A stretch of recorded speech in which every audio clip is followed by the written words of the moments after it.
Getting cozy with Meghan Markle to being a target for mobsters?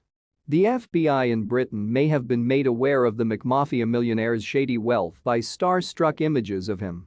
The Mail is now looking into the Spanish residence of a millionaire who authorities claim laundered £10 million for gangsters. Meghan Markle had a busy month in November 2013. She immediately flew to London in an effort to increase her fame outside of North America, where she had received modest praise for her performance in the TV legal thriller Suits. Here, the actress went to a red carpet movie premiere in Leicester Square, had drinks with a tabloid gossip columnist, and gave out prizes at the glitzy charity event called the Global Gift Gala, which raised money for underprivileged women and children. She looked stunning in a black off-the-shoulder dress, with her glossy hair swept back to highlight her pendant earrings. Oliver Cheshire, the handsome model who is the boyfriend of the singer Pixie Lott, was one of the guests she was photographed with. But as Meghan scurried about the ballroom at the Me Hotel on the Strand, a much less well-known young man headed straight for her. She would not have been familiar with Mansour Mani Hussain. Most likely, she didn't even hear his name. However, she wrapped an arm around his designer-jacketed shoulder as the paparazzi's cameras were trained on her, and the moment was immortalized. Both parties must regret that they courted the cameras that evening so zealously this week. Meghan must have suffered a great deal of discomfort when Hussain was revealed to be a suspected money launderer for a deadly gang boss and other vicious criminals, though her blushes were shared by many more celebrities who unwittingly posed with him, including Simon Cowell, Beyonce, Nicole Scherzinger, Sir Philip Green and lingerie tycoon Michelle Munn.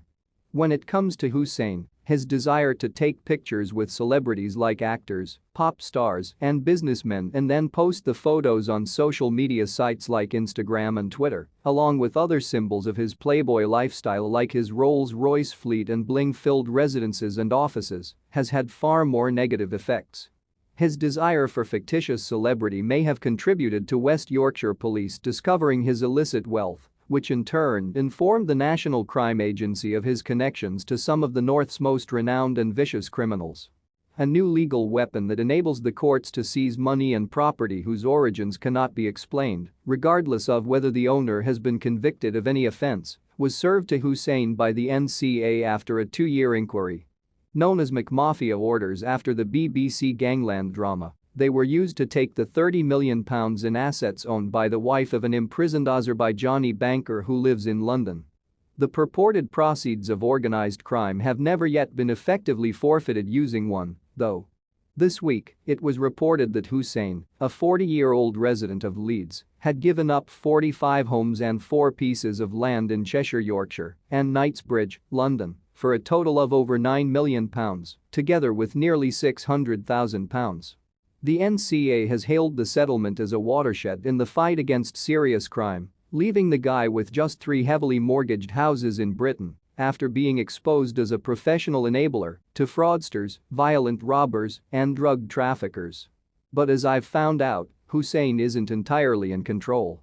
He has maintained his opulent Marbella apartment. According to Spanish property records, he purchased it through one of his network of businesses, Saber Tahir Estates, for £443,000 roughly 12 years ago. Interestingly, according to a reliable source, the late Max Clifford, the pedophile PR king, who owned a 3-bedroom apartment in the same gated complex, Las Alamandas, in Marbella, connected Hussain to the estate agent who sold him this hideaway. There is no chance for this. The infamous publicist, who passed away in prison in 2017, had taken on the publicity-seeking Hussain as a client and promised to increase his profile before his 2012 arrest for indecently assaulting underage